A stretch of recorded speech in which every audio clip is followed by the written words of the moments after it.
Muy buenos días, tardes o noches, dependiendo de la hora en la que estén viendo este video. Eh, Les agradezco a la Federación Mexicana de Radiología e Imagen y al Comité de Ultrasonido el haberme invitado a esta plática virtual, donde vamos a repasar un poco lo que es el ultrasonido Doppler y algunos tips que les pueda dar sobre cómo hacer un ultrasonido Doppler excelente. Los temas que vamos a ver va a ser, bueno, desde los principios físicos, como lo dice la plática, lo que es el sonido, lo que es la trigonometría que se utiliza para hacer el ultrasonido Doppler, lo que es el efecto Doppler, algunos parámetros del equipo que podemos modificar para mejorar nuestra imagen. Y al final vamos a ver un poquito de lo que es una introducción en la enfermedad arterial oclusiva. Estas imágenes que pueden ver, algunos de ustedes probablemente las puedan reconocer como un estudio mal hecho. Bueno, todas en realidad están mal hechas. Todas estas imágenes están obtenidas de estudios realizados por médicos radiólogos, no por residentes, no por médicos ultrasonografistas, por médicos radiólogos que creyeron que las estaban haciendo bien. Sin embargo, ninguna de ellas tiene una buena calidad de imagen, en el sentido de que no es adecuado a algunos de los parámetros. Muchos de ustedes claramente van a reconocer los errores, vamos a verlos más detalladamente más adelante. ¿Qué es una onda sonora? Sabemos que el ultrasonido se basa en ondas sonoras. Bueno, una onda sonora es una vibración mecánica transmitida por un medio elástico. Esa es la definición de una onda sonora. Una onda tiene una frecuencia. La frecuencia la vamos a medir en ciclos por segundo, o sea, cuántos ciclos tiene en un segundo esa onda. Si tiene un solo ciclo, se dice que tiene un hertz o un hercio. Si tiene 1.000.000 de ciclos, pues es 1.000.000 de hertz o un megahertz. Si son 1.000 hertz o son 1.000 ciclos por segundo, es un kilohertz. El periodo de la onda es el tiempo que tarda en completarse una onda. Entonces ya vimos, la frecuencia es el número de ciclos por segundo. El periodo de la onda es el tiempo que tarda la onda. La longitud de onda es la distancia que recorre esa onda al completar un ciclo. El periodo y la frecuencia van a ser inversamente proporcionales. ¿Eso qué significa? Que cuando el periodo aumenta, la frecuencia disminuye. Y viceversa, cuando el periodo disminuye, la frecuencia va a aumentar. Y por último, la amplitud de la onda. La amplitud de la onda va a disminuir conforme el sonido se propaga a través del medio en el que viaja. ¿Por qué? Porque la amplitud de la onda es lo alto que tiene la onda y por lo tanto es, por así decirlo, el volumen. En el caso del sonido, la amplitud de la onda es el volumen de esa onda. Entonces, todos sabemos que dentro más alejados estamos de una fuente de sonido, pues más quedito se va a escuchar. Por lo tanto, es porque disminuye la amplitud de la onda precisamente. Aquí tenemos un esquema donde nos muestra lo que es una onda.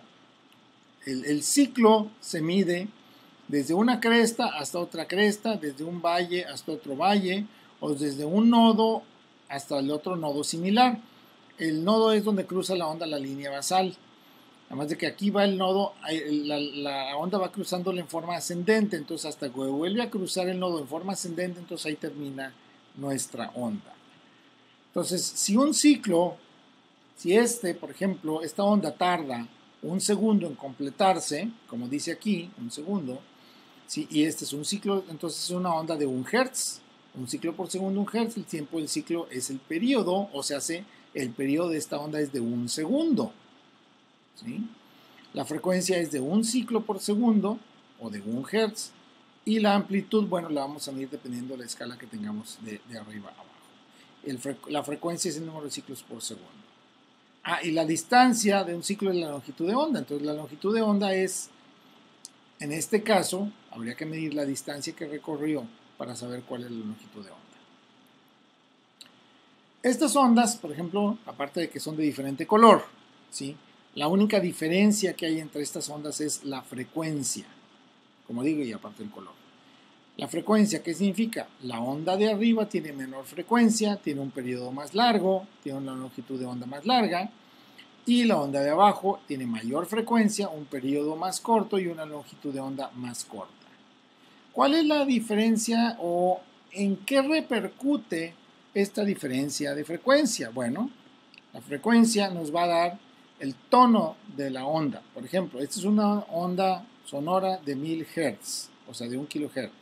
¿Cómo se escucha una onda de esas? Así se escucha una onda de 1000 Hz. Una onda de 523 Hz, eso es un tono más grave. Una onda de 260 Hz, ¿sí? Y aquí les voy a quedar mal con la 130 Hz. No se escucha nada. ¿Por qué? Porque la bocina de mi computadora no es de suficiente calidad, pero si conectáramos una bocina de mucho mayor calidad, se podría escuchar inclusive la de 65, que aquí no la alcanzamos a escuchar. Entonces, básicamente la frecuencia nos va a dar el tono. Dentro más alta es la frecuencia, el tono es más agudo. Ahora bien, ya vimos lo que es el sonido, lo que es una onda sonora, cómo se mide, ¿sí? Ahora vamos a entrar a lo que es el Doppler. ¿Qué es el efecto Doppler en el sonido? ¿Por qué digo en el sonido? Porque hay efecto Doppler en el sonido y hay efecto Doppler en la luz. De hecho, inicialmente el efecto Doppler se describió para la luz, no para el sonido. Christian Andreas Doppler en 1842 mencionó que hay un cambio aparente en la frecuencia de una onda sonora producido por el movimiento relativo entre la fuente y el observador. Lo describió, como les digo, inicialmente para la luz, en el trabajo sobre el color de la luz en estrellas binarias y otros astros, pero eso lo extrapoló posteriormente al sonido. En el sonido, dijo, también sucede lo mismo, hay un cambio aparente en la frecuencia de la onda sonora. Ahora, el cambio, dice, es un cambio aparente, no es un cambio real en la frecuencia. Ahorita vamos a ver por qué. Fíjense.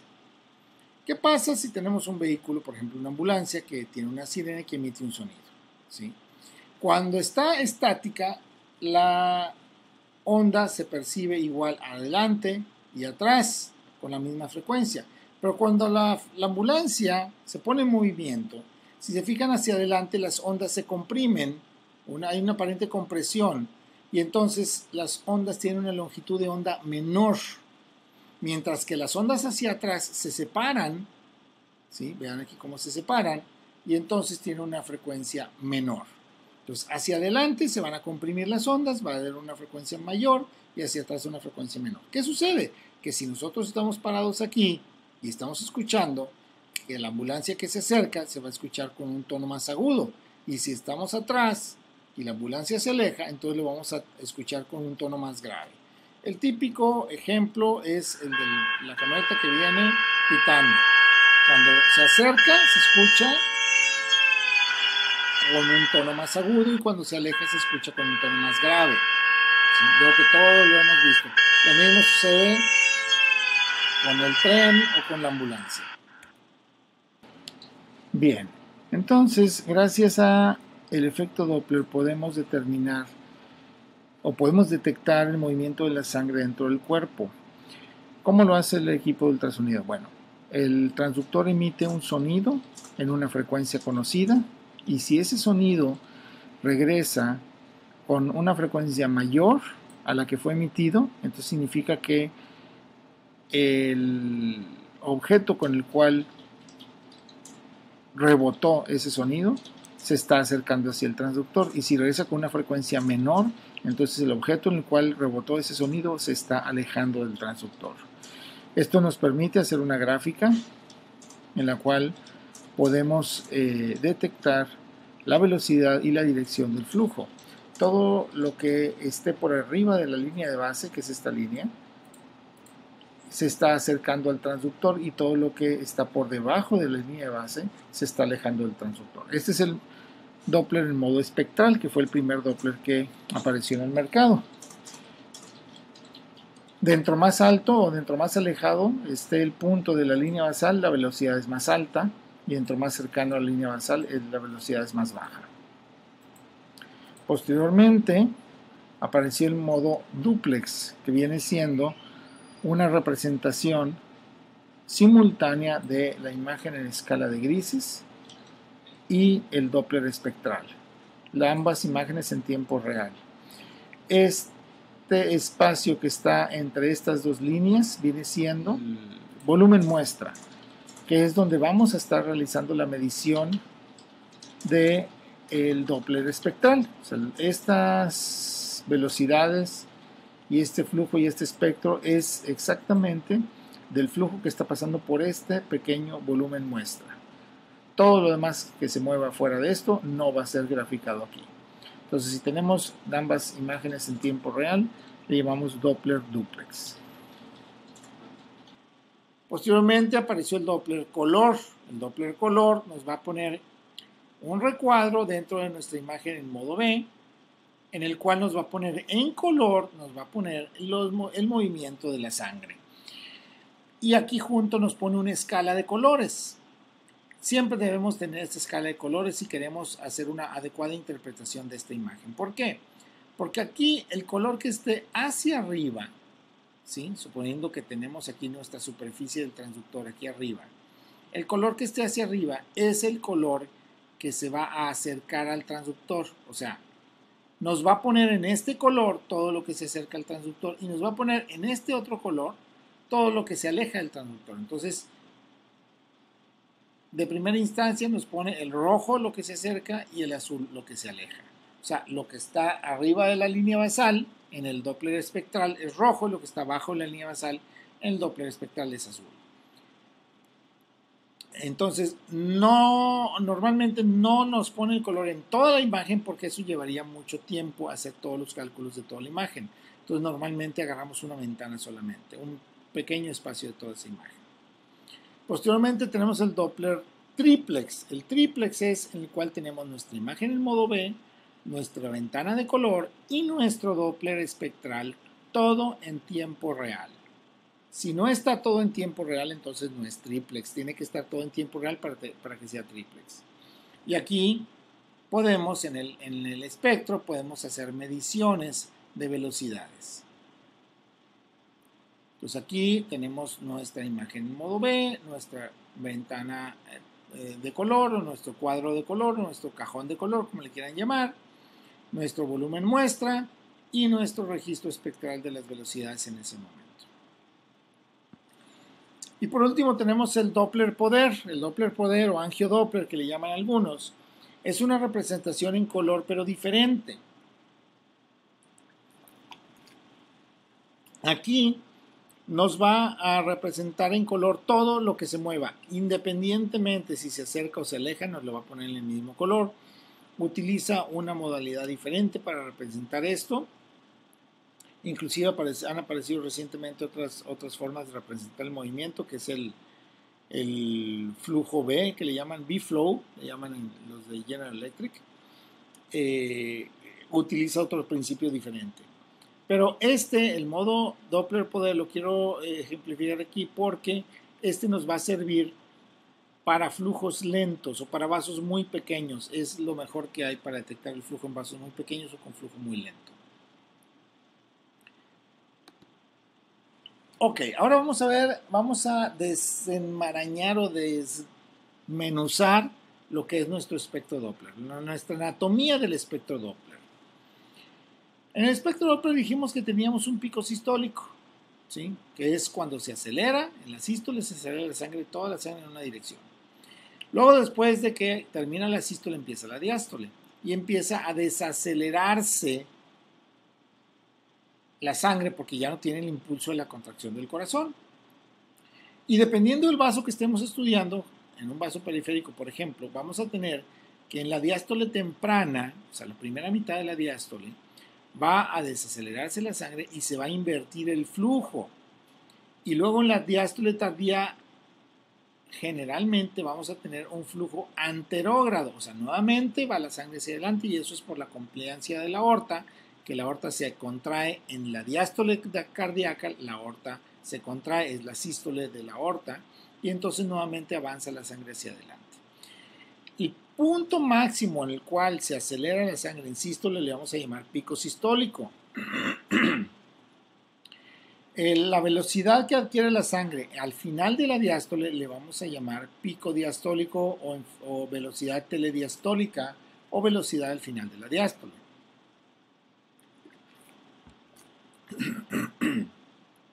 Entonces, todo el flujo diastólico es lo que vemos después de la sístole. La protodiástole es la mitad o el principio de la diástole, la telediástole es el final de la diástole. El espacio anecoico que está por debajo del pico sistólico le vamos a llamar ventana espectral, nuestra ventana del espectro. Y el grosor o el ancho que tiene esta banda, ¿sí?, que forma nuestro espectro, le vamos a llamar precisamente ancho de banda, que es una representación del rango de velocidades que hay en nuestro volumen muestra en un momento dado. Si se fijan, en la sístole, al inicio de la sístole, durante todo el inicio de la sístole, en la fase de aceleración de la sangre, esta banda es mucho más delgada. En la fase de desaceleración es más gruesa y en la diástole no se diga, es mucho más gruesa. ¿Por qué? Porque aquí, en este momento, todos los eritrocitos están empujados por la contracción del corazón y todos van más o menos a la misma velocidad. Sin embargo, después empiezan unos a hacerse más lentos que otros y en la diástole, al final de la diástole, ya están todos por sin ningún lado, todos desorganizados y unos van lentos y otros van rápido y entonces tenemos un ancho de banda mucho mayor. Vamos a ver después más detalle de eso. Aquí viene lo interesante. Vean, nuestro equipo de ultrasonido, o nuestro transductor específicamente, nos va a medir la velocidad con la que la sangre se acerca al transductor.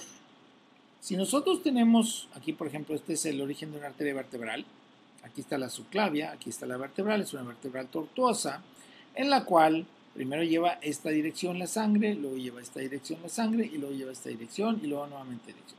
¿Por qué se va azul y rojo? Porque aquí se está alejando, está en azul, luego aquí se está acercando, está en rojo, luego aquí se aleja, y aquí se acerca nuevamente.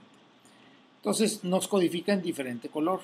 No importa, la sangre es la misma arteria, va en la misma dirección, va de aquí, de derecha a izquierda. Pero como el transductor está arriba, aquí la sangre va en esta dirección, pues se demuestra que en azul porque se está alejando, pero luego se acerca. Ok. Entonces el transductor solamente nos detecta la velocidad con la cual se acerca al transductor, pero fíjense bien, la sangre lleva esta dirección, no lleva esta dirección, no va hacia el transductor, no, va un poquito hacia el transductor, pero también va un poco hacia la izquierda. Entonces, nosotros decimos que este vector, ¿sí?, este es un vector de fuerza, ¿se acuerdan de secundaria donde vimos eso?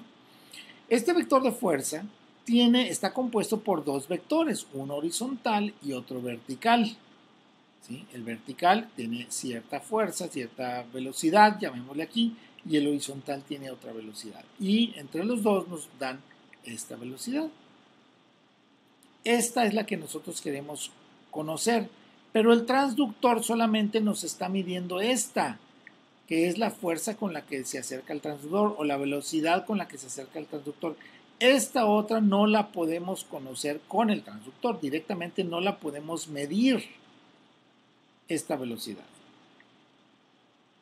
Pero bueno, entre estas dos líneas, entre esta línea, fíjense bien, que es la dirección que lleva la sangre, esta línea que es nuestra dirección del transductor, perdón, nuestra dirección del haz de sonido, esa es la dirección que lleva el sonido del transductor, y esta otra que está a 90 grados de esta primera, de esta segunda línea, perdón, forman un triángulo rectángulo. ¿Sí? Esta línea generalmente es la superficie del transductor. Probablemente es una línea que está a 90 grados de esta. Entonces nos va a formar un triángulo rectángulo entre el vector del flujo y el haz del sonido. Ok, olvidémonos de nuestra imagen y veamos ahora solamente nuestro triángulo rectángulo. Vamos a ponerle valores arbitrarios. Vamos a suponer que el transductor está midiendo que esta velocidad es de 75 centímetros por segundo Y este ángulo, el ángulo que se forma entre el haz del sonido y la dirección del flujo es de 60 grados, ¿sí? Nosotros necesitamos saber esto, ¿sí? Porque esta es la velocidad que queremos conocer. La velocidad X es la que lleva la sangre. Este es solamente un componente, pero nos falta el otro componente para que nos haga nuestro vector de flujo. Bueno, si nos acordamos un poquito de trigonometría, el coseno de teta es igual al cateto adyacente sobre la hipotenusa. Teta es el ángulo el ángulo de 60 grados. El coseno de teta es el cateto adyacente dividido entre la hipotenusa. El cateto adyacente a este ángulo es este. Acuérdense, en un triángulo rectángulo la hipotenusa es el eje más largo, ¿sí? Y los catetos son los dos ejes, perdón, no ejes, lados. Los dos lados que están adyacentes al ángulo de 90 grados. El cateto que está pegado al ángulo que estamos viendo es el cateto adyacente y el cateto que está opuesto al ángulo que estamos midiendo es el cateto opuesto. Entonces, dijimos, coseno de teta es igual a cateto adyacente dividido entre la hipotenusa.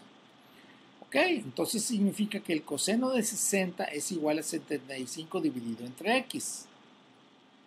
Lo que es lo mismo, si pasamos la x que aquí está dividiendo, vamos a despejar ahora la x, pasamos la x que está dividiendo, la pasamos al otro lado multiplicando. Entonces x por el coseno de 60 es igual a 75. Y el coseno de 60 que aquí está multiplicando, ahora lo pasamos para acá dividiendo. Entonces x es igual a 75 dividido entre el coseno de 60. O lo que es lo mismo, x es igual a 75 dividido entre 0.5. ¿Por qué? Porque el coseno de 60 grados es 0.5, siempre. Entonces, el valor de x es igual a 150 centímetros por segundo. ¿Sí?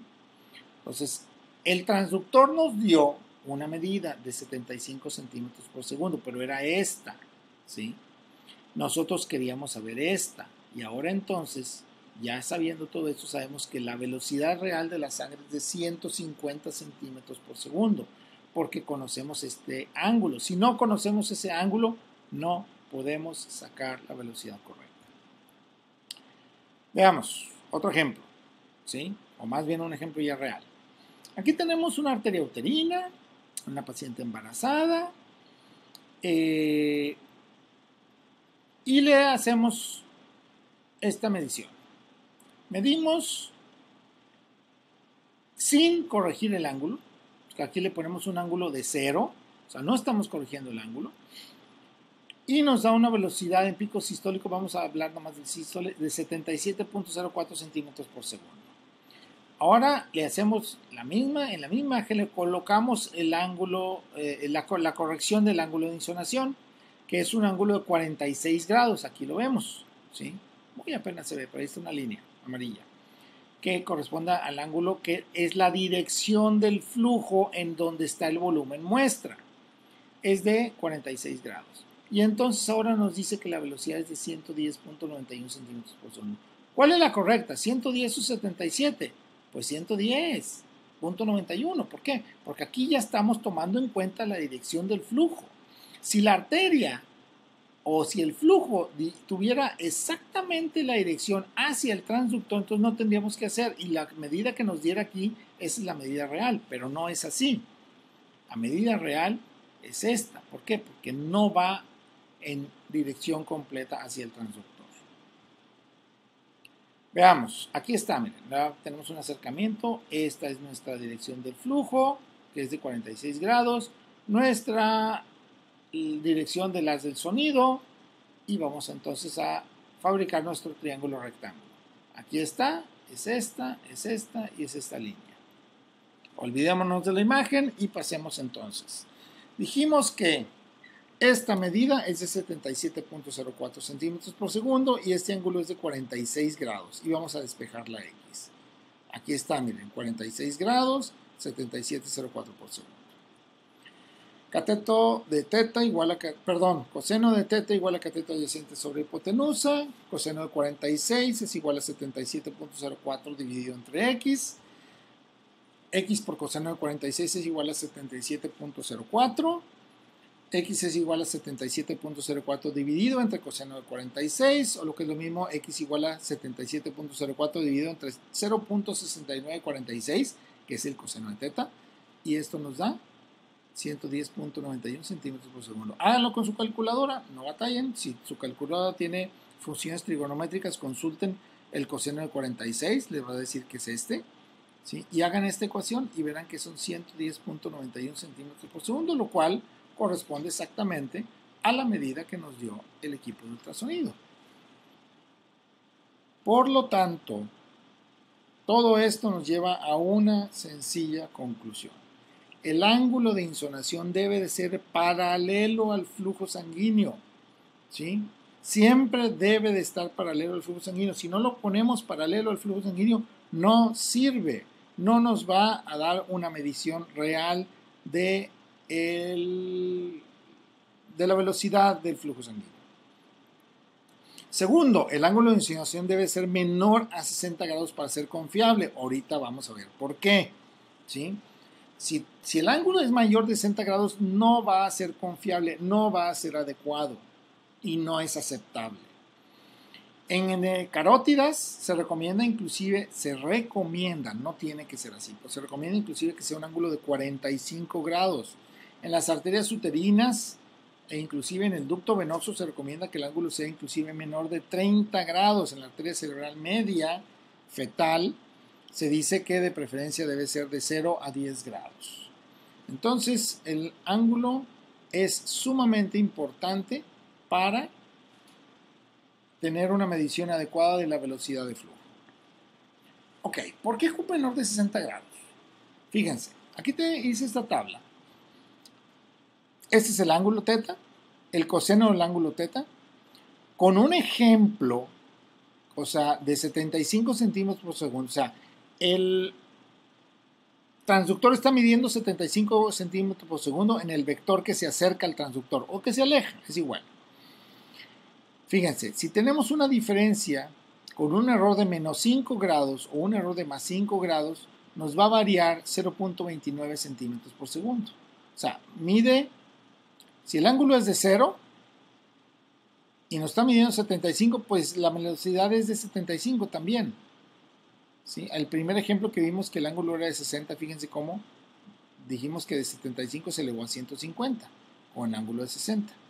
Pero nuestro margen de error, si nos equivocamos por menos 5 grados o nos equivocamos por más 5 grados, va a ser este, de 19.24 a 27.47, positivos o negativos.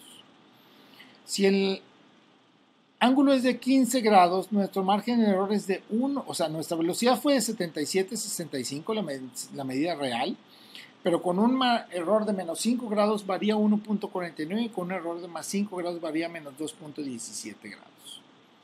Perdón, centímetros por segundo. Pero si nos pasamos de 60, vean, o bueno, antes que eso, en 30 grados andamos con un margen de error de 3.85 y de 4.96. Pero vean, si nos pasamos a 70 grados, nuestro margen de error va de 41, si el error es negativo, a 70 centímetros por segundo si el error es positivo, ¿sí? Con una medida de 219, la correcta. Si nos vamos a 80 grados, la medida correcta sería de 431.91, pero el margen de error es de 142 a menos 428, o sea, prácticamente el doble, ¿sí? Entonces, por eso es que 60 grados es el límite. Dentro más agudo sea el ángulo, o sea, dentro más nos acerquemos al cero, mejor, ¿sí? Menor de 60 grados, cualquier ángulo es correcto. No vayan a decir como algunos dicen, no, es que debe de ser de 60, tampoco debe ser de menos de 60. O algunos dicen, debe ser entre 45 y 60, no menos de 45. No, no es cierto. Si es de menos de 45, qué bueno. Si es de menos de 30, mejor. Si es de menos de 10, todavía mejor. Si es de 0, ideal. ¿Sí? Así de fácil. ¿Por qué? Porque en 0 no va a haber error. O el margen de error, fíjense, de más menos 5 es de menos de 1 centímetro por segundo. Así de fácil. En este ejemplo, 75, por supuesto. Entonces, arriba de 60 ya no es aceptable.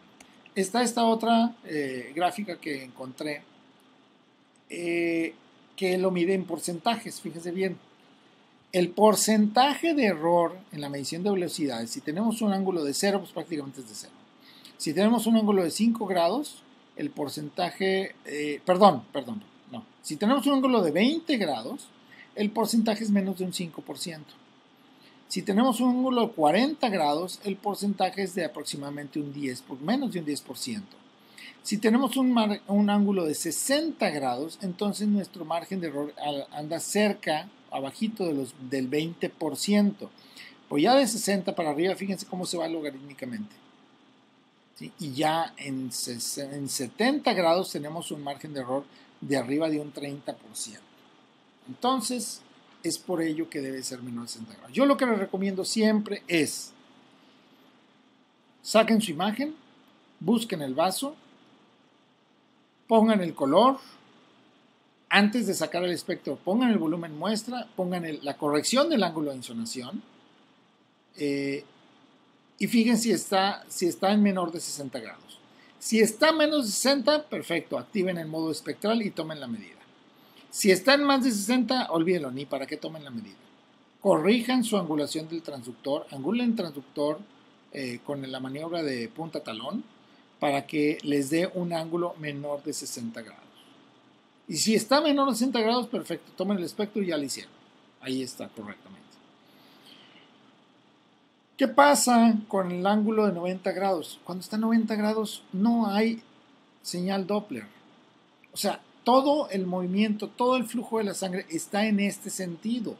No hay ningún vector de fuerza que vaya hacia arriba o hacia abajo. O sea, nada se acerca ni se aleja del transductor. Perdón. Entonces, si tenemos 90 grados, pues no vamos a tener efecto Doppler. Ahora bien, aquí, fíjense bien, van a decir, pero aquí el vaso está angulado. Aquí va la sangre de aquí para acá. Se está alejando del transductor. Sí, pero si nosotros angulamos el sonido de tal manera, fíjense cómo está angulado, de esta manera. ¿Sí? Si lo angulamos para acá, ¿qué pasa? Anulamos el efecto Doppler. ¿Por qué? Porque el ángulo que hay de aquí con la dirección de flujo es de 90 grados. El ángulo de aquí con la dirección de flujo es de 90 grados. O sea, el vaso está aproximadamente unos 20 grados angulado en contra de las manecillas de reloj. Y nosotros angulamos el sonido 20 grados en contra de las manecillas de reloj. Entonces, ¿de qué nos sirvió? De nada. Porque de todas maneras quedó a 90 grados. Vean este ejemplo. Aquí tenemos el flujo de derecha a izquierda, ahí está la flecha. Tenemos nuestro transductor en diferentes posiciones y cómo se ve. Si está en esta posición, así es como se va a ver el flujo. En esta, así es como se ve. En esta, así es como se ve. En esta, así se ve. Y en esta, así se ve. ¿Sí? Veámoslo más visualmente. Fíjense, este es un vaso.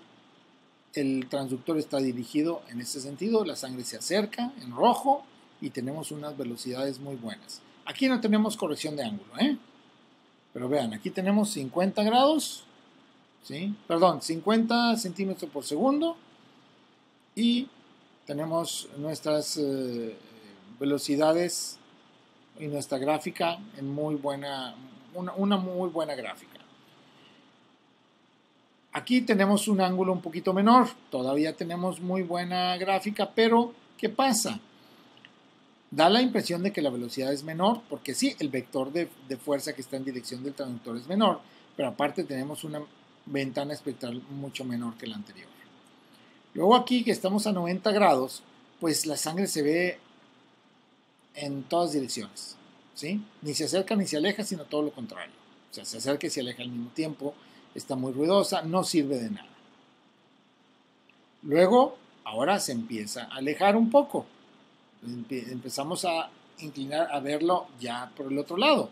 Se empieza a alejar y entonces tenemos la curva espectral en la otra dirección. Y por último, ya alejándose más, nuevamente tenemos una buena ventana espectral, pero en el otro sentido, hacia abajo de la línea de base y por lo tanto en color azul. ¿Qué es el filtro de pared? El filtro de pared es un filtro que nosotros le vamos a poner ahí, simple y sencillamente para eliminar el ruido que no nos sirve. O sea, ruido le llamamos en el caso del espectro, a lo que no nos sirve y nos puede llegar a estorbar. Fíjense, aquí tenemos nuestro espectro y aquí tenemos esto que está aquí pegadito a la línea basal. ¿Qué es esto? Esto le llamamos ruido, ¿sí?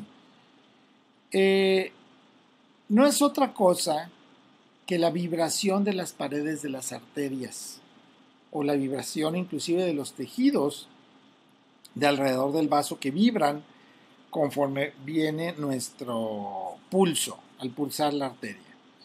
Entonces, eso lo que hacemos es le pedimos al equipo que nos omita las velocidades más bajas. Y eso es lo que hace. Nos quita las velocidades más bajas y entonces aquí no tiene filtro, aquí sí tiene filtro. Y entonces nos las quita. Pero tengan cuidado, si lo suben mucho el filtro, va a quitar demasiadas velocidades bajas y a lo mejor nos va a quitar velocidades que no son realmente ruido, que son velocidades normales, que necesitamos registrar. El filtro de pared en el modo color también existe. ¿Qué pasa? Vean cómo aquí nuestro filtro de pared está pequeñito y acá está mucho más amplio, más grande. ¿Y qué es lo que sucede? Empezamos a perder color. La ganancia del color es la sensibilidad que le vamos a dar al color. Aquí tenemos demasiada ganancia. ¿Qué pasa? Parece que el vaso está sangrando. Y aquí tenemos demasiada poca ganancia. ¿Y qué pasa? El flujo no llena completamente el vaso. Lo ideal es que el vaso se llene completamente sin que pase más allá de las paredes de la arteria o del vaso. Nuestra escala de velocidades. La escala de velocidades es nuestro rango de velocidades que tenemos, fíjense. Está directamente relacionada con la PRF. ¿Qué es la PRF? Es la frecuencia de repetición de pulso, o Pulse Repetition Frequency en inglés. Aquí tenemos velocidades, un rango de velocidades de más 11 a menos 11 centímetros por segundo. Aquí tenemos de 80 a menos 80 y aquí tenemos de 25 a menos 25. Vean, aquí, por ejemplo, tenemos pues todo en rojito, prácticamente casi igual. Aquí ya tenemos un poquito más gama de tonos, un poquito más brillantes.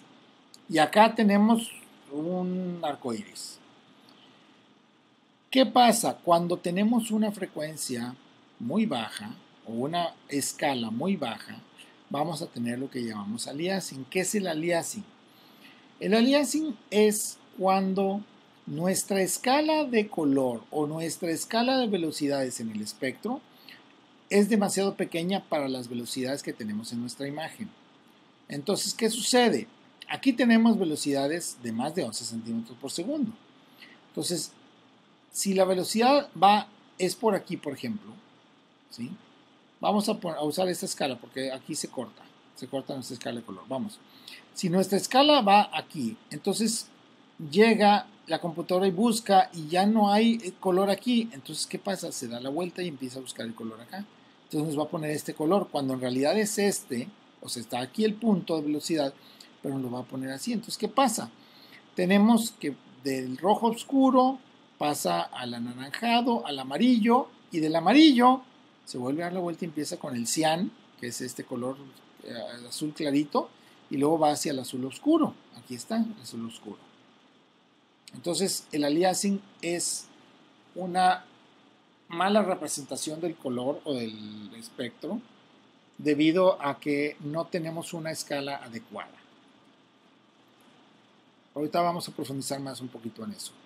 El mapa de color es simplemente la gama de colores que vamos a escoger nosotros para poner. Vean cómo está diferente este mapa de color que este mapa de color. Ahí es completamente al gusto. Cada quien pone el mapa de color que más le guste.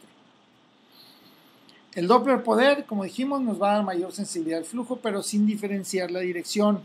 Sirve para detectar flujos lentos en vasos pequeños. Nada más una cosa. Se dice que el Doppler poder no detecta la dirección del flujo y que no sirve para hacer Doppler espectral. No es cierto. ¿Podemos usar esta imagen para hacer Doppler espectral? Sí, sí se puede. Podemos usar el Doppler poder para detectar el flujo y luego ponemos nuestro volumen muestra y sacamos nuestro Doppler espectral. No hay problema, no va a variar, sí nos va a dar una medición adecuada en el espectro. Entonces, dijimos, el aliasing es cuando la curva del espectro sobrepasa el rango que podemos medir o cuando la escala de colores no cubre la totalidad de las velocidades presentes. Va a depender, como dijimos, principalmente de la PRF o de la frecuencia de repetición de pulso. Es lo mismo. Vean este ejemplo. Ese helicóptero, ¿cómo es que está volando si no se mueven las aspas? No, no es que no se muevan. Es que no vemos que se muevan porque la velocidad de la cámara o el número de cuadros por segundo es un múltiplo perfecto del número de revoluciones por segundo que tiene esas aspas. Entonces pareciera que la velocidad de esas aspas es de 0, cuando realmente no es de 0. ¿Sí? O veamos este otro ejemplo, fíjense. Aquí tenemos, vamos a ver una gráfica ahorita, una estrella que va a estar girando. Va a dar una vuelta completa en 18 segundos.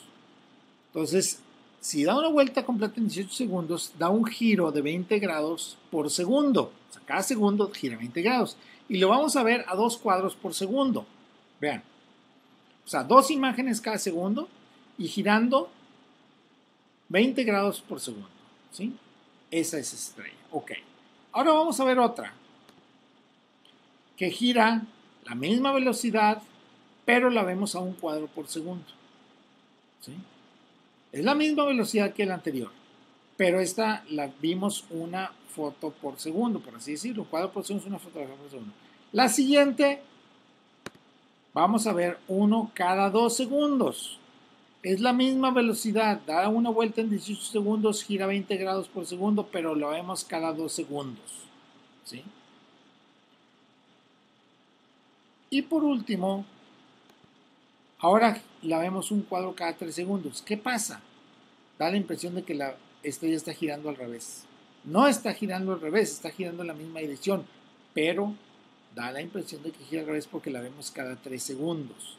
Entonces, aquí tenemos una frecuencia de repetición de pulso muy lenta y entonces nos está dando la impresión de que lleva la dirección opuesta. ¿Sí?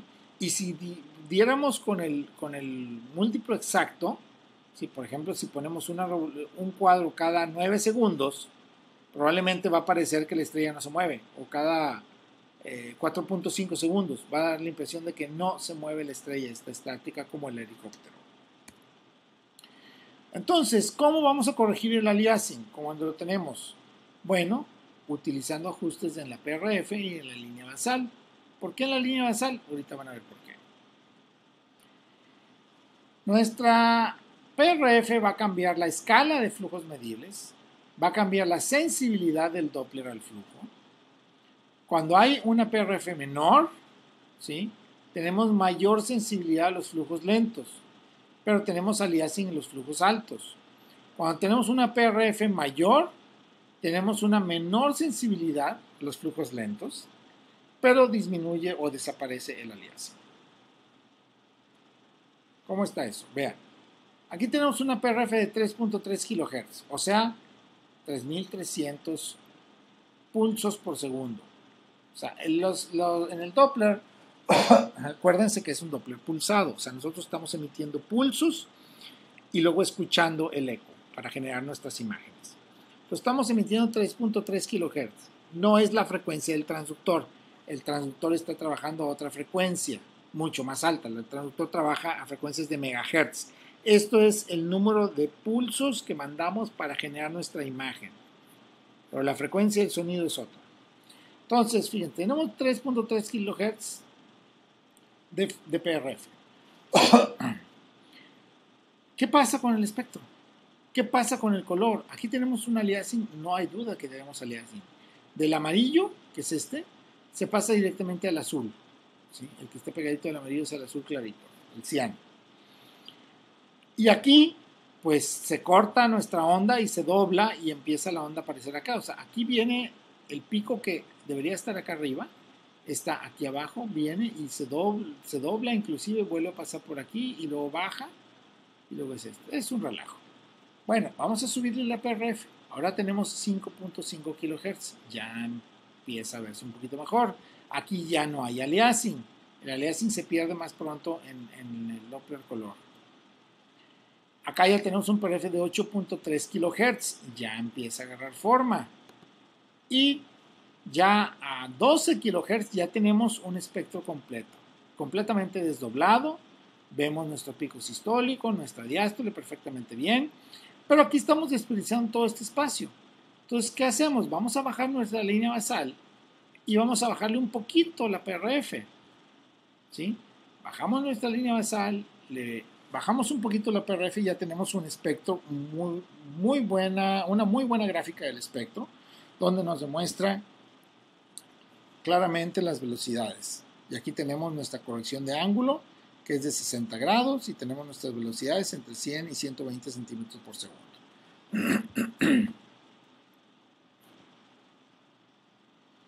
La línea basal, así como la movimos aquí, en esta que la movimos la línea basal, también podemos moverla en el color. La línea basal la podemos subir, la podemos dejar en el centro, la podemos bajar. Aquí la subimos y ¿qué pasó? Quitamos todo el color rojo y amarillo y dejamos todo el asunto. Entonces es puro aliasing esto. Todo lo que está aquí arriba de la línea se fue al ciano. Es la misma imagen, nada más moviéndole la línea basal. Fíjense cómo cambia.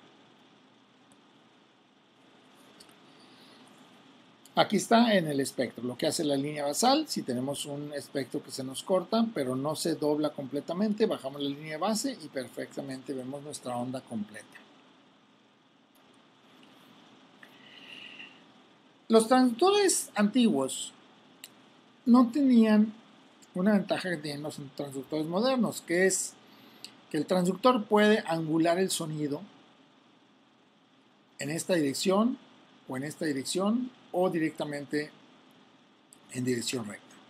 Antiguamente, si queríamos hacer para los Doppler carotídeos, utilizábamos esta cuña, que es una cuña especial de gel, que nos daba una angulación del transductor con respecto a la piel para poder tener un ángulo de inclinación adecuado. Bueno, ahora ya lo podemos angular electrónicamente y entonces ya no necesitamos esto. Y eso nos permite que cuando estamos haciendo un Doppler podemos angularlo en una dirección o en otra dirección. ¿Qué pasa? Aquí tenemos el ángulo en esta dirección. El flujo va de izquierda a derecha. El flujo se está acercando al transductor. El transductor está aquí arriba. Entonces aquí se está acercando. Por lo tanto está en rojo y amarillo. Aquí el flujo lleva la misma dirección de izquierda a derecha. Pero ahora estamos viéndolo como el flujo se está alejando del transductor. Y entonces tenemos esto invertido y tenemos el color también en azul en lugar de en rojo. Convencionalmente, el ultrasonido Doppler se recomienda que las arterias estén en rojo y arriba de la línea basal y las venas estén en azul y por debajo de la línea basal. Es una recomendación, no es una regla estricta, pero es lo que se acostumbra a hacer. El ángulo, perdón, el área de color, cajón, ventana, cuadro de color, como lo quieran llamar, dentro más pequeño va a ser mejor, pero tampoco lo hagan exageradamente pequeño. Aquí probablemente exageré un poco, pero lo hice porque quiero que vean cómo cuando está demasiado grande, la saturación del color del vaso disminuye considerablemente. Cuando está pequeña, lo único que hice aquí fue eso, cambiar el ángulo de color. No le moví a las ganancias, no le moví a la PRF, no le moví a nada, nada más al área de color. Dentro más pequeño nos va a dar mejor calidad de imagen. Y aparte nos va a dar mayor cantidad de cuadros por segundo. ¿Sí? El cajón de color o la ventana de color la podemos angular también, así como angulamos el haz del sonido. Y eso lo podemos utilizar para mejorar nuestro ángulo de insonación. Fíjense, aquí tenemos en este punto la dirección del flujo es esta. La dirección del haz del sonido es esta y tengo un ángulo de 65 grados. Si yo le tomara el Doppler espectral aquí no me sirve. ¿Por qué? Porque es de más de 60 grados.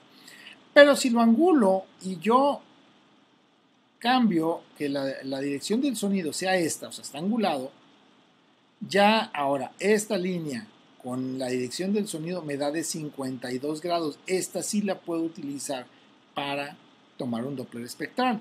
Pero si lo angulo al otro lado, ¿Sí? Fíjense, aquí está la misma, es la misma dirección, esta línea. Esta línea, si lo angulo al otro lado, ¿qué va a pasar? Me va a dar un ángulo de de 83 grados. Acá me va a dar un ángulo de 89. Por eso aquí no se ve color, porque ya está cerca del 90. Aquí tiene 83, no me sirve. Entonces, ¿cuál es la angulación que debemos de darle al cajón de color? Es muy fácil. Si lo tienen que angular, ¿sí? Lo angulan así. La manera más fácil es prueba y error. Lo angulan hacia un lado y luego lo angulan hacia el otro lado. Y en donde se vea mejor el color, ese es el correcto. Pero la otra opción es, cuando ustedes angulan el cajón de color, van a tener dos esquinas opuestas que están más alejadas que las otras dos esquinas opuestas. ¿Sí? Estas dos están más cercanas y estas dos están más alejadas. Bueno, hagan que el cajón de color, que la dirección del vaso vaya entre las dos esquinas que están más alejadas. Esa va a ser la angulación correcta que le deben dar al cajón de color para mejorar su ángulo de insolación. Estas dos imágenes se parecen a las que vimos anteriormente, pero no es lo mismo. Fíjense cómo la dirección del flujo es la misma, el cajón de color es la misma, ¿sí? No está, en las dos está, aquí se está alejando, pero está en color rojo. Aquí se está alejando, pero está en color azul. ¿Cuál es la diferencia? ¿Sí? Invertimos el color. Y acá invertimos el espectro. ¿Sí? Aquí está lo que se aleja hacia arriba y aquí está lo que se aleja hacia abajo. ¿Sí? Entonces, todo esto lo utilizamos para que las arterias salgan en rojo, las venas en azul, que bueno, aquí no está, esto no es lo correcto, y aquí las arterias hacia arriba de la línea basal y aquí las venas hacia abajo de la línea basal, que esta no es vena, esta es la misma arteria. Más de que hice el ejemplo porque podemos confundir, y si lo ponemos mal esto, vamos a dar la impresión de que es una vena, cuando en realidad es una arteria. Entonces, hay veces que esto es como nos aparece y tenemos que invertirlo para que aparezca esto, o hay veces que esto es como nos aparece y tenemos que invertirlo para que aparezca esto, dependiendo de la anatomía del área, región que estemos estudiando. Por ejemplo, si estamos estudiando la carótida en la base del cuello, ¿sí? La vamos a tener así. Bueno, no es cierto, tampoco así, no va a estar así. En la base del cuello va a estar acercándose al transductor. Sí, va a ser lo rojo, debe estar hacia arriba, porque si estamos en la base del cuello, se está acercando al transductor. Pero si estamos en la parte más alta del cuello, entonces la carótida va a estar alejándose del transductor. Y entonces tenemos que invertirlo. Espero no haberlos hecho bolas con esto. Lo que quiero decir es que esto nos sirve precisamente para que siempre las arterias estén en rojo y las venas en azul. El tamaño del volumen muestra va a depender del calibre del vaso que se estudia, la turbulencia y los hallazgos en el color. ¿Sí? Generalmente se recomienda que el tamaño del volumen muestra sea de 2/3 del calibre del vaso estudiado. Para las carótidas se recomienda que sea de menos de 3 milímetros. Fíjense qué pasa, si nosotros aumentamos mucho el tamaño del volumen muestra, vamos a perder completamente la ventana espectral y vamos a podemos tener una falsa medición de velocidades o una falsa impresión de que hay turbulencia en el flujo. Fíjense, aquí tenemos un volumen muestra de 7 milímetros cuando aquí tenemos un volumen muestra de 2 milímetros. Prácticamente aquí estamos agarrando toda la arteria. ¿Qué pasa?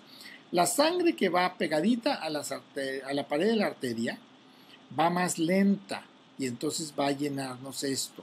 Cuando estamos midiendo solamente la del centro es cuando vamos a tener un flujo más laminar.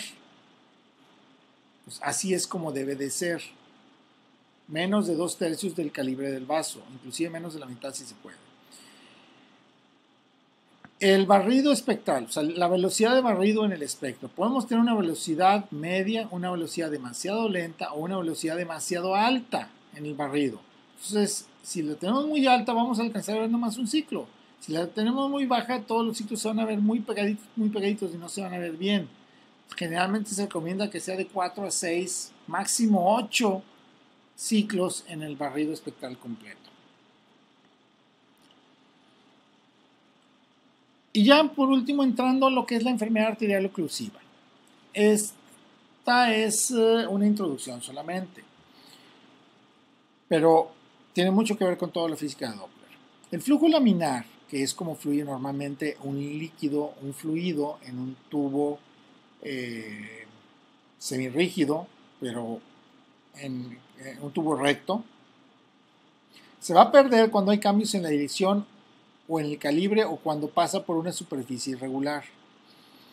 Flujo turbulento significa que la sangre o el fluido se mueve en diagonal y no solamente hacia adelante, y esto nos va a formar remolinos. El flujo laminar significa que va por láminas el flujo. Las velocidades centrales son mayores, las velocidades en la periferia son menores y va en una forma proporcional. O también se le llama flujo parabólico. ¿Qué pasa cuando tenemos una bifurcación o qué pasa cuando tenemos un cambio en el calibre? Vean, aquí tenemos las dos cosas. Por ejemplo, en la carótida tenemos las dos cosas, un cambio en la dirección y un cambio en el calibre. Fíjense cómo se forman remolinos y forma turbulencia aquí en la bifurcación carotídea, sobre todo en el bulbo carotídeo. Aquí en esta estenosis, terminando la estenosis, se forman múltiples remolinos, una gran turbulencia. Aquí tenemos un ensanchamiento espectral causando turbulencia, o sea, más bien un ensanchamiento espectral que nos representa turbulencia. Fíjense cómo aquí tenemos una aliasing muy importante, ¿sí? Aquí en la bifurcación carotídea, y tenemos una gran turbulencia, ¿sí? Se pierde completamente la ventana espectral. El ángulo de insolación no está muy adecuado, le falta un poquito de corrección más del ángulo de insolación. Pero aquí lo importante es ver la turbulencia. Fíjense cómo se pierde la ventana espectral aquí, debido a la turbulencia. Acá tenemos otro ejemplo. Aquí tenemos un vaso con una placa ulcerada. Esta es la placa. ¿Sí? Aquí está la úlcera. ¿Sí? El flujo viene de derecha a izquierda. Aquí estamos midiendo una gran turbulencia, una elevación de la velocidad 185 centímetros por segundo. ¿Sí? Ya estamos hablando de que ya es anormal. Y la turbulencia es causada tanto por la estenosis como por la úlcera en esta placa. Una estenosis arterial se dice que es sintomática cuando la estenosis alcanza un nivel crítico. ¿Cuál es un nivel crítico? Cuando se ha disminuido más del 75% de la sección transversal del vaso o un 50% del diámetro de la luz. Aquí también influye la longitud de la estenosis, la viscosidad sanguínea y la resistencia periférica, ¿sí? Cuando tenemos varias estenosis que no son críticas, pero en un mismo vaso, una seguida de otra, vamos a tener un efecto aditivo de la estenosis. Por lo tanto, puede ser una estenosis significativa o crítica, aunque ninguna de ellas lo sea, pero todas en conjunto ya lo son. ¿Cómo medimos las estenosis? Bueno, el estándar de oro es la angiografía, en el cual medimos el diámetro en la estenosis y lo dividimos entre el diámetro preestenosis, ¿sí? O postestenosis, aquí en este caso, y lo multiplicamos por 100. Y eso nos da un porcentaje, ¿sí? De reducción del diámetro. En cuanto al área de superficie reducida, ahí es diferente. Tomamos, bueno, es muy parecido realmente. Tomamos el área de la luz que queda dividido entre el área original del vaso. Lo dividimos uno entre otro y lo multiplicamos por 100. Nos da un porcentaje de reducción de área. Aquí está, por ejemplo, en el ultrasonido cómo se haría y aquí cómo se haría en el ultrasonido. En el ultrasonido tenemos, esta es la luz residual, sacamos el área original de la arteria y sacamos nuestra ecuación. Sin embargo, una reducción de un 50% del diámetro no es lo mismo que una reducción del 50% del área. Fíjense bien, esta gráfica es muy importante. Esta es la velocidad del flujo sanguíneo, cómo va disminuyendo el flujo sanguíneo conforme va disminuyendo el calibre del vaso. Este es el porcentaje de la disminución del diámetro del vaso. O sea, aquí es 0% de disminución, 20%, 30%, 40%, 60%, 80% de disminución en el diámetro. Y esta es la disminución en el área de corte seccional. 0, 36, 64, 84, 96% del área. ¿Sí? Entonces, fíjense cómo una disminución de un 60% del diámetro equivale aproximadamente a más de un 84% de la disminución en el área de corte transversal o corte seccional. Y fíjense cómo el flujo empieza a disminuir cuando superamos el 60 o los 70% de la disminución del área. Perdón, del diámetro. Pero es arriba de un 84% de la reducción en el área de corte transversal. Y esta es la velocidad como va aumentando conforme va disminuyendo el diámetro o conforme va disminuyendo el área. Y fíjate cómo alrededor de 50%, 60%, la velocidad alcanza el doble o el triple de la velocidad original. Entonces, muchas veces, vamos a regresar, muchas veces no podemos medir esto. ¿Por qué? Porque la placa está calcificada, ¿sí? Y muchas veces lo podemos medir, pero no es confiable la medición. Realmente, cuando hay una discrepancia entre la estenosis medida por diámetros o por áreas con la estenosis medida por velocidad, le vamos a hacer más caso a la estenosis medida por velocidad, más que al área o más que al diámetro. Si nosotros tenemos que la velocidad llega a 500 centímetros por segundo, son 500 centímetros por segundo, estamos hablando de que o estamos aquí o estamos aquí, ¿sí? Pero estamos arriba de un 80% de estenosis. Entonces, si andamos aquí, el flujo ya está disminuyendo. O sea, ya ese vaso está en una estenosis crítica. Y el área de corte está pues alrededor de un 96% de reducción de flujo. Entonces, ya lo consideramos como que esa estenosis está crítica. Y si nosotros medimos el diámetro y nos dice que el diámetro es una reducción del 60% o del 40%, pues no le vamos a hacer caso. ¿Sí? ¿Por qué? Porque la velocidad está demasiado alta. Entonces, muy probablemente la medida que estamos tomando en el diámetro o está medida mal el área de la estenosis o está medida mal el área del diámetro original del vaso. O sea, o esta está equivocada o esta está equivocada. Cualquiera de las dos nos va a dar una falsa medida de estenosis. Igual aquí, si está equivocada esta o si está equivocada esta, también nos va a dar una falsa medida. Entonces nos vamos a basar más en la gráfica de velocidades. Esa es otra tabla, ¿sí?, que utiliza la velocidad del pico sistólico o la velocidad del pico diastólico para decirnos en qué tipo de estenosis tenemos. Aquí está nuestro grado de estenosis. O aquí tenemos esta otra tabla que nos da velocidades sistólicas. Por ejemplo, abajo de 130 no hay problema. Nos está hablando de que la estenosis está abajo de un 59%. Arriba de 130 ya nos habla de que hay estenosis de un 60 a un 79 o de un 80 a un 99%.